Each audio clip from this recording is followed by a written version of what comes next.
너희는 말세에 나타내기로 예비하신 구원을 얻기 위하여 믿음으로 말미암아 하나님의 능력으로 보호하심을 받았느니라. 그러므로 너희가 이제 여러 가지 시험으로 말미암아 잠깐 근심하게 되지 않을 수 없으나 오히려 크게 기뻐하는도다. 너희 믿음의 확신함을 불로 연단하여도 없어질 금보다 더 귀하여 예수 그리스도께서 나타나실 때에 칭찬과 영광과 존귀를 얻게 할 것이니라. 아멘. 다 같이 기도하도록 하겠습니다. 할렐루야. 참 고마우신 하나님 아버지, 한 주간도 하나님의 보호하심과 은혜 가운데 살았음을 고백합니다.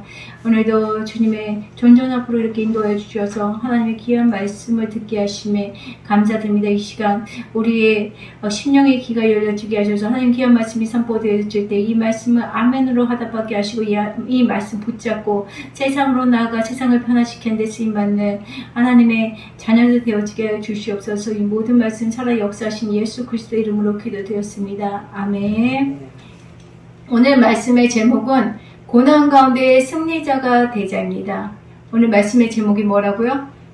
고난 가운데 승리자가 되자.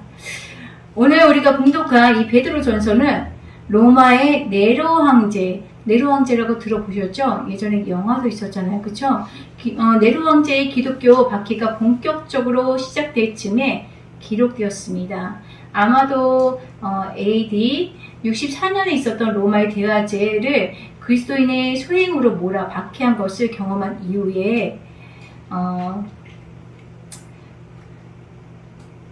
이후에 장차 박해의 강풍이 로마 제국 전역에 확대될 것을 보면서 기록하였다고 볼 수 있습니다. 그렇지 않아도 이 시기에 예수를 믿는다는 것은 또 요즘하고 틀려요.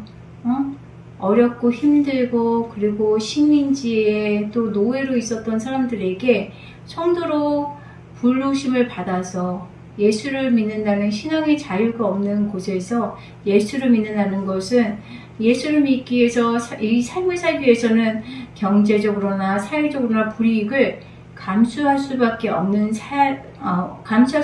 상황이었습니다. 근데 설상가상으로 로마의 어떻게 네로 황제에 의해서 또 그리스도인들이 핍박받기 시작한 거예요. 이런 불과 같은 시험과 고난이 시시각각으로 다가온다고 할지라도 절망스럽게 여기지 말라고. 사도 베드로는 그러한 시련 앞에서도 소망을 노래하며 기쁨을 건면하기 위해서 이 베드로서를 썼습니다. 그렇다면 어떻게 우리 삶 가운데 비록 초대교회 때에 비해서 우리 대한민국은 종교의 자유도 있고 우리가 신앙생활을 하는데 어떤 제약을 받지 않지만 그럼에도 우리 개개인의 삶 가운데 시시각각 다가오는 이 고난 가운데서 어떻게 이 고난을 기쁨으로, 이 감사로, 그리고 또 고난에 함몰되어지지 않고 이 고난 가운데서 승리하며 나아갈 수 있는지를 나아갈 수 있는 게 가능할까요?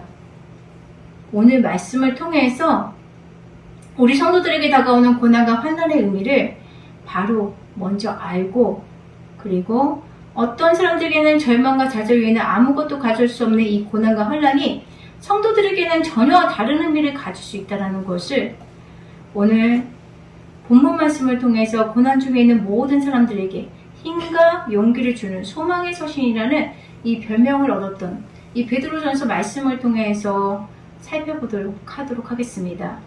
오늘 우리는 사도 베드로의 사랑하는 교우들을 향해 권면을 하는 말씀이 나오고 있습니다. 이 말씀을 통해서 고난 가운데 있었던 초대교회의 성도님들이 새 힘을 얻었던 것처럼 이 말씀을 통해서 고난 가운데 있는 우리 열린문교회 성도님들 계시다고 하신다면 이 말씀을 통해서 이 고난 가운데서도 새 힘을 얻으시기를 바랍니다. 첫째, 고난은 잠깐입니다. 본문 말씀 6절을 보면 사도 베드로는 그러므로 너희가 이제 여러 가지 시험으로 말미암아 잠깐 근심하게 되지 않을 수 없으나 오히려 크게 기뻐하는도다 라고 말씀하고 있습니다. 여기서 근심하게 되지 않을 수 없으라는 표현은 고난에 대한 인간의 우리의 솔직한 표현입니다. 여러분들 고난 가운데 있을 때 기뻐하기 쉽나요? 행복할 수 있나요? 문제가 찾아왔어요. 응? 사업이 잘 안 돼요. 자녀가 소불쑥해요. 기뻐할 수 있습니까? 아니죠. 근심하게 되죠. 염려하게 되죠. 근데 베드로 사도는 어떻게 말하고 있습니까? 이 고난 가운데서 근심하지 않을 수 없으나 오히려 크게 기뻐하라고 말하고 있어요. 아무리 믿음이 좋고 신앙이 좋아도 고난 그 자체가 달갑고 좋은 사람은 없을 겁니다. 믿음의 조상인 아브라함조차도 그의 인생 가운데 다가왔던 고난을 기쁘게 받아들이지는 않았을 거예요. 그냥 그 고난을 그 고난 가운데서 그의 마음, 그의 시선의 초점을 하나님께 맞추고 인내하며 세월을 보낸 거지. 누가 어떤 이가 고난을 아주 행복하게 아주 기쁜 선물로 받아들이겠습니까? 그런 건 사실 쉽지 않습니다. 우리 앞에 찾아오는 모든 고난은 우리에게 고통을 안겨주고 우리의 마음으로 알고 근심하게 합니다. 그렇죠? 저도 어떤 문제가 있으면 그 문제 때문에 잠 못 드는 밤들이 많아요. 때로는 그 문제 때문에 근심하고 염려하느라고 생각이 많아져가지고 고민할 때가 더 많아요. 심지어는 저는 제가 중국에서 혼자 살았던 시간이 길었기 때문에 그런 부분에 대해서 훈련을 했어요.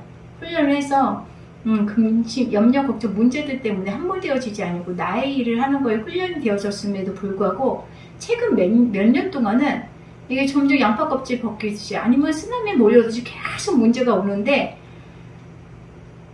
운전을 하는데도 운전에 집중이 안 될 때가 많고 책을 읽어도 책에 집중이 안 될 때가 많고 특히나 뭐 책이야 그렇다고 치지만 운전 중에는 그래서 사고 위험성이 눈앞에 뻔히 보고 있는데도 잘못 들었을 때도 많고 잘못 판단할 때도 많고 왜? 머리에 딴 생각이 많으니까 다른 염려 걱정을 하다 보니까 그 문제에 함몰되어질 때가 많더라고요. 베드로는 고난에 대해서 보통 사람들이 가지는 솔직한 감정을 인정하고 있어요. 베드로는 인정하지만 그럼에도 불구하고 이 고난이라는 것은 우리에게 어떻게 말하고 있냐면 잠깐이라고 설명해주고 있습니다.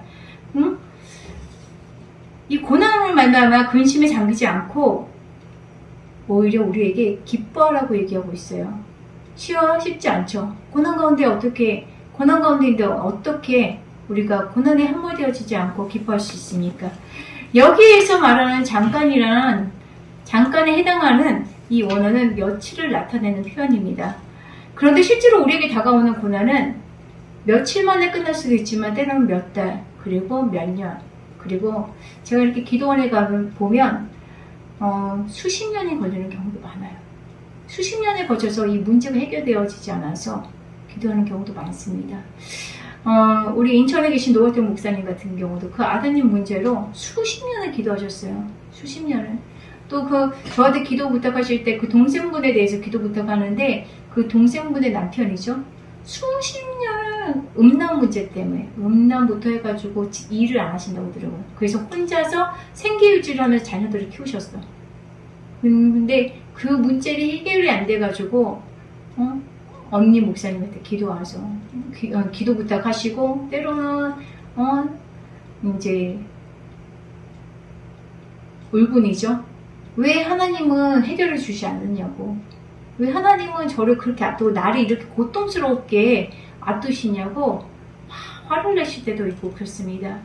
이럴 때 어떤 문제는 며칠 만에 아니면 단 한순간에도 해결되어지지만 어떤 문제는 오랜 세월이 거치도 해결 안 되는 경우도 있어요.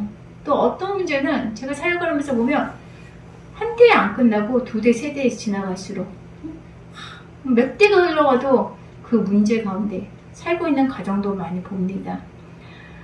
이렇게 로마 박해가 그치기까지 또 오랜 세월이 걸렸습니다. 이 로마 박해 시절에 이곳에서 신앙생활을 하였던 그리스도인들은 어떤 심령으로 살았을까요? 내일이면 해결될까? 내일이면 해결될까? 언제 해결되어지지? 하면서 보냈을 것입니다. 우리가 이 세상에서 우리의 삶이 하나님께서 그리스도를 통해 주시는 영원한 삶에 비하면 지극히 짧은 삶을 사는 것이 불가합니다. 우리가 이 세상에서 평생을 고난 가운데 산다고 해도 그 고난은 사실 우리가 천국에서 살 시간에 비하면 잠깐이에요. 잠깐에 지나지 않습니다. 우리가 이 세상에서 당하는 고난은 아무리 크고 길어도 죽음 이후에는 따라오지 못합니다. 그러니까 우리가 뭐 다 이 고난을 피하기 위해서 빨리 죽어야 한다는 말인가? 그렇진 않아요. 그렇진 않아요. 단지 거지 나서라도 평생을 살면서 거지로 살았지만 그럼에도 불구하고 천국 가서는 죽어서는 천국에 들어갔죠. 천국에 들어가서 그곳에서 주님 곁에서 살고 있잖아요. 그렇죠?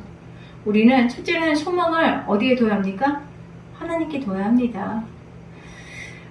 뿐만 아니라 요한복음 16장 21절 22절 말씀 보겠습니다. 여자가 해산하게 되면 그때가 이르렀으므로 근심하나 아기를 낳으면 세상의 사람 난 기쁨으로 말미암아 그 고통을 다시 기억하지 아니하느니라. 지금은 너희가 근심하나 내가 다시 너희를 보리니 너희 마음이 기쁠 것이요 너희 기쁨을 빼앗을 자가 없느니라. 이 말씀처럼 아이를 낳기 전에 아이를 가졌을 때는 그 10달이라는 시간이 엄청나게 길어 보여요. 길고 또 아이를 낳는 그 순간조차도 너무너무 긴 시간 같습니다. 죽을 것 같은 그 고난 가운데 그리고 그 끝나지 않을 것 같은 그 해산의 그 시간들 동안 그 시간을 끝나고 나서는 어떻게 자녀가 태어나죠? 그 자녀의 얼굴을 보는 그 순간 모든 그 고난과 고통 힘들었던 시간들을 깜빡이 다 잊어버린다라고 얘기하고 계세요. 여러분들도 경험하셨겠죠? 저야 아직 경험 못해서 하지만 많은 분들이 그렇게들 얘기를 하시더라고요. 그것처럼 우리가 지금 걸어가고 있는 이 고난의 순간은 매 순간순간마다 진짜 숨이 막힐 것 같고 힘들고 어렵고 그리고 끝이 나지 않을 것 같은 이 고난의 시간인 것 같지만 그건 우리의 생각입니다. 우리의 바라보고 계신 하나님은 끝을 알고 계세요. 아멘? 아멘? 우리가 가지고 있는 이 문제가 지금 끝날 수도 있고 아니면 내년에 끝날 수도 있고 아니면 10년 뒤에 끝날 수도 있습니다. 단지 이 고난의 길을 걸어가고 있는 우리에게는 매 순간순간이 너무나도 길게 느껴지고 매 초가 매일같이 느껴지고 시간이 길어 보이죠? 근데 이 고난은 반드시 끝이 있습니다. 이 고난의 시간은 반드시 끝이 있고 하나님은 그 고난의 끝이 어딘지를 알고 계십니다. 이 여인이 이 어려웠던 시간을 통해 가지고 아이를 해산했던 것처럼 우리 열린문교회 성도님들도 고난에 함몰되어지지 마세요. 고난만 바라보고 있어요. 나만 힘들다고 생각하지 마세요. 수많은 사람들이 동일한 고난의 길을 걸어가고 있습니다. 하지만 어떤 이들은 그 고난에 함몰되어져서 바닷속에 빠져서 헤어나오지는 못하는 것처럼 점점점 바닷속 깊이 내려갑니다. 하지만 어떤 이는 고난에 함몰되어지는 것이 아니라 고난을 바라보는 것이 아니라 고난보다 더 크신 하나님을 바라보고 고난의 이 문제를 해결해 주실 하나님을 바라보고 터널의 끝을 바라보고 걸어가는 성도님들도 계십니다. 오늘 베드로 사도가 우리에게 말씀하고 이제 초대교회 때 그 어려운 그 신앙생활 뿐만 아니라 생활조차도 어려웠던 그 성도님들에게 근심하지 말라고 고난은 반드시 끝이 있다고 기뻐하라고 말씀하고 계십니다. 그것처럼 고난에 집중하지 마시고 하나님께 집중하시는 우리 열린문교회 성도님들 되어지기 바랍니다. 그리고 우리가 걸어가고 있는 이 고난이 반드시 끝이 있다. 단지 이게 올해 끝날 것이냐 10년 뒤에 끝날 것이냐 그건 누구 하기 나름이겠어요? 우리 하기 나름이겠죠? 아멘? 악한 영에게 어둠에 휩싸여서 한도 끝도 없이 바닷속에서 헤매지 마시기 바랍니다. 우리의 어떻게 마음과 또한 우리의 생각과 우리의 눈길을 하나님께만 집중하시기 바래요. 하나님은 반드시 우리를 그 고난 가운데서 건져내 주십니다. 그 건져내 주실 그 하나님을 기대하며 나아가는 우리 열린문교회 성도님들 되어지길 주님의 이름으로 축원드립니다.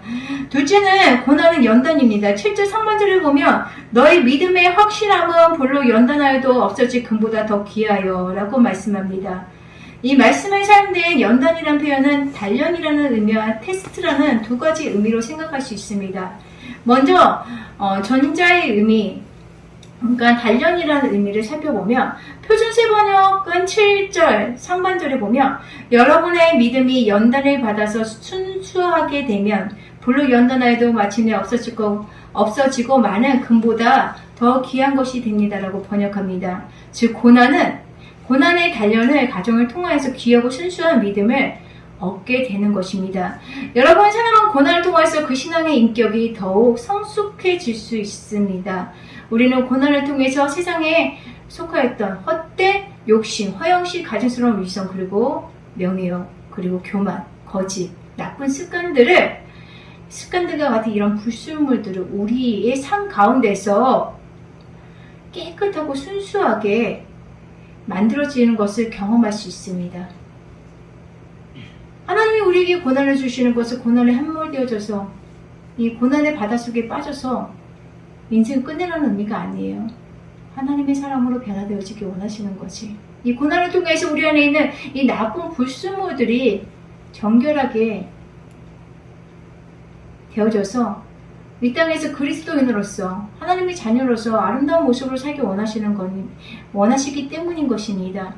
그렇기 때문에 어떻게 해요? 하나님께 소망을 두세요. 우리 앞에 고난이 올 때마다 이 고난을 통해서 다듬기 원하시는 그 하나님의 그 소망에 하나님의 그 뜻에 소망을 두고 더 우리 자신을 다듬어서 이 땅에서 하나님의 자녀로서 또한 그리스도인으로 바로 세워가는 저희가 되어지기 원합니다. 또한 두 번째 의미입니다. 테스트라는 의미가 있습니다. 시온성경 7절 상반절을 보면 이 시험들은 여러분들의 믿음이 얼마나 강하고 순수한지 알아보기 위한 것뿐입니다. 순수한 믿음은 금보다 훨씬 귀합니다. 금은 불에 의해 단련되긴 하지만 시간이 흐르면 닳아 없어지고 많은 것입니다. 라고 번역되어져 있습니다. 즉 고난의 상황을 하나님께서 성도들의 믿음이 어느 정도인가를 보기 위해 달아보심이라고 볼 수 있습니다. 고난은 마치 대학에 들어가기 위해서 얼마 전에 뉴스를 보니까 이제 수능 시험 원서 접수를 시작했다라고 얘기하고 있어요. 그거와 같이 우리가 점점 성장하면서 초등학생에서 중학생, 고등학생 그리고 대학을 가는 이런 성장 과정, 신앙의 성장 과정 속에서 우리의 우리의 믿음, 우리의 그리스도인으로서의 삶의 방식들이 성장했는지 안 했는지 하나님께서 우리를 시험해 보시는 겁니다. 아멘? 여러분들에게 시험이 올 때마다, 여러분들에게 고난이 올 때마다 첫째는 우리 자신을 되돌아보기 원합니다. 우리 안에 아직도 불순물이 있다고 하면 그 나쁜 습관들, 나쁜 성품들, 나쁜 것들을 내려놓고, 그리고 또 전혀 그렇지 않는다고 해도 우리가 이때까지 신앙생활 너무너무 잘하고 또 하는 믿음을 굳게 지키고 나갔는데 문제가 올 때마다 나의 믿음이 흔들리고 있지 않지. 나는 세상을 선택하는지 혹은 믿음으로 이 고난 가운데서도 하나님을 선택하는지 하나님의 이 달아보심에 통과되어지는 우리 열린문교회 성도님들 되어지기를 주님의 이름으로 축원드립니다. 고난이 단련과 테스트의 방편이라는 사실은 하나님께서 애굽으로부터 구출해낸 이스라엘 백성들에게 고난의 강야 생활을 하게 하신 것에서 우리는 볼 수 있습니다. 이스라엘 백성들이 강야길을 걸어가면서 짧은 시간 안에 통과되어질 수 있는 이 길을 40년이라는 시간이 필요했습니다. 왜? 그들 안에 불순물이 너무 많아서, 그리고 문제가 있을 때마다 그들이 믿음으로 또 하나님의 가르침을 마음판에 새기고 그 가르침대로 걸어갔어야 되는데 그러지 아니하고 어떻게요? 불쑥불쑥 나의 쓴뿌리, 나의 성품들, 그리고 하나님을 신뢰하지 않는 불순종의 모습들이 드러나면서 이 테스트에 통과되어지지 못했기 때문에 그들은 오랜 세월을 강야에서 보내야 했습니다. 우리 열린문교회 성도님들은 이스라엘 백성들까지 미련하고 아둔한 자가 되어지지 않아서 우리가 고난의 앞에 있을 때마다 어떻게 우리 자신을 되돌아보고 그리고 믿음으로, 비록 연약하고 부족하지만 믿음으로 통과되어져서 한 발 한 발 전진해 나가고 또 하나님께서 우리에게 예비하신 가나안에 들어가서 하나님께서 우리에게 예비하신 그 축복의 주인공도 되어주시기를 주님의 이름으로 축원드립니다. 마지막 세 번째로는 고난은 영광입니다. 본문 7절 하반절을 보도록 하겠습니다. 예수 그리스도께서 나타나실 때에 칭찬과 영광과 존귀를 얻게 할 것이니라고 말씀하십니다. 훈련과 테스트를 위한 과정인 이 고난을 잘 극복하면 고난 뒤에는 무엇이 올까요? 극복한 자에게는 반드시 상급이 있습니다. 상이 있습니다. 이 고난의 문제가 해결되어집니다. 뿐만 아닙니다. 그것으로 이 땅에서의 축복뿐이 아니라 우리 주님께서는 우리에게 약속하시기 칭찬과 영광과 존귀를 약속하고 계십니다. 믿지 않는 사람이라고 해도 귀하고 좋은 인생의 결실을 위해 인생을 다가오는 고난들을 하나하나 다 승리로 열심을 다해서 노력해서 승리로 이끌어 나갑니다. 세상 사람들도 이 땅에서 잘 살기를 소원하고 있죠? 그렇죠? 그래서 문제가 올 때마다 해결해 나가잖아요. 응? 그것처럼 설령 믿지 않는 자들도 그런데 우리 그리스도인들은 어때야 할까요? 우리는 하나님을 믿는 자입니다. 그리고 예수님을 믿는 자예요. 그리고 예수님께서 우리를 위해서 무시로 중보하고 계시죠? 우리를 위해서 중보하고 계시는 그 예수님, 그리고 우리를 도우라고 이 땅에서 보혜사 성령님을 보내주셨습니다. 그 성령님에 의지하여서 그 성령님의 도우심을 받아서 세상에 믿지 않는 자들도 문제를 해결해서 이 땅에서 축복받고 사는데 우리 믿는 자들은 더욱 그래야겠죠. 그쵸? 그래야 해서 어떻게? 기복주의 신앙을 말하는 게 아닙니다. 이 땅에서도 우리가 잘 되어져서 우리의 이 잘 되어진 모습을 통해서 이 모습을 드러내서 증거하여서 믿지 않는 자들에게 하나님 살아계심을 보여줘야 되잖아요. 아멘? 믿지 않는 영혼들에게 보여줘야 되잖아요. 아니 세상 사람들도 잘 되어지는데 예수 믿는 사람들이 다 하는 것마다 안 되고 못 살고 가난해. 문제 속에서 살아. 그래서 얼굴이 시커멓고 죽죽하고 염려 근심으로 쌓여가지고 산다고 한다면 어떻게 전도가 되어지겠어요? 영혼 권이 되어질까요? 그렇지 않겠죠? 아멘? 그렇지 않죠? 되려 반대로 세상 사람들은 문제 가운데 살고 어려운 가운데 살아도 우리 믿는 사람들 그 문제를 노력해서 해결해 나가고 그리고 믿음을 가지고 해결해 나아가서 하나님의 도우심을 구해서 하나님 도우신 가운데 해결해 나가서 어떻게 그것을 통해서 봐라 하나님 살아계신다. 우리 하나님 우리를 도우신다. 예수 믿으면 하나님이 우리와 함께 동행하신다.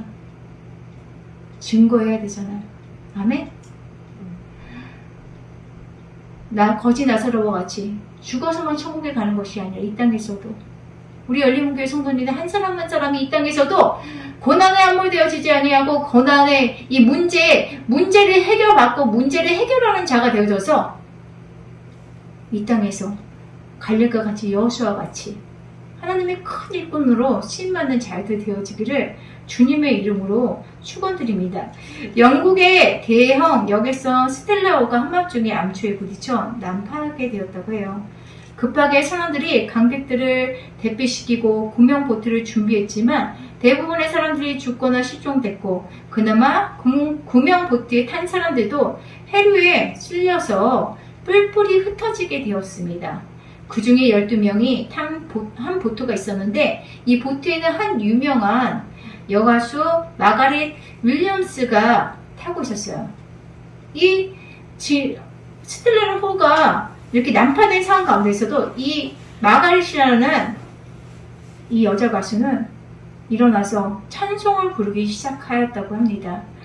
지금 이 상황 속에 찬송이 나오냐면 많은 사람들이 화를 내며 그녀를 비난하였어요. 그럼에도 그녀는 말하기를 이제 의지할 분은 하나님 뿐이십니다. 함께 찬송하며 하나님께 감사하며 도움을 구합시다. 라고 외치며 찬송을 이어나갔습니다. 이 말을 들은 사람들은 한 명씩 찬송을 따라 부르기 시작했고 마침내 이 12명 모두가 찬송을 부르며 망망대해를 떠내려갔습니다. 그리고 동이틀 무렵 새벽 근처에서 구조활동을 벌이던 선박이 이들이 탄 보트를 구출해 주었습니다. 그들 역시 어두운 바다에 어쩔 줄 몰라 날이 밝을 때까지 가만히 있었는데 어디선가 들리는 이 찬송 소리를 듣고 다가오게 된 것입니다. 사랑하는 성도 여러분, 우리 인생 가운데 고난이 없을 수는 없어요. 우리가 인생을 살아가는데 크고 작은 문제는 반드시 있습니다. 잘 되어져도 사업이 성공해도 문제는 있어요. 우리 오일강 원철이 요즘 사업이 잘 된다고 하는데 계속 인원이 부족하다고 그러잖아요. 잘 돼도 여러 가지 문제는 있습니다. 근데 어떤 이는 이 예화처럼 태풍이 다가올 때에 불평불만만 합니다. 원망만 합니다. 그러다가 바닷속에 함몰되어져서 죽습니다. 근데 어떤 이는 그 가운데서도 하나님을 신뢰하며 하나님께 찬양하며 하나님 붙잡고 나아가는 자가 있습니다. 어떤 이는 그런 리더자가 되어지고 어떤 이는 비록 그런 발상까지는 못했지만 찬양을 하는 이 마가렛이라는 가수의 찬송소를 듣고 같이 동참해서 찬송하는 자도 있습니다. 이왕이면 우리 열린문교회 모든 성도님들이 제 욕심 같아서는 이 마가렛 가수처럼 어려움이 다가올 때마다 불평불만하며 강야에서 죽었던 이스라엘 백성 1세대와 같은 자들이 아니라 어려움과 고난 가운데 있는 자들에게 앞장서서 우리 하나님 살아계십니다. 우리 하나님 찬송합시다. 라고 그 무리를 이끌고 갈 수 있는 여호수아와 같은, 그리고 갈렙과 같은 자들 되어지기를 주님의 이름으로 축원드립니다.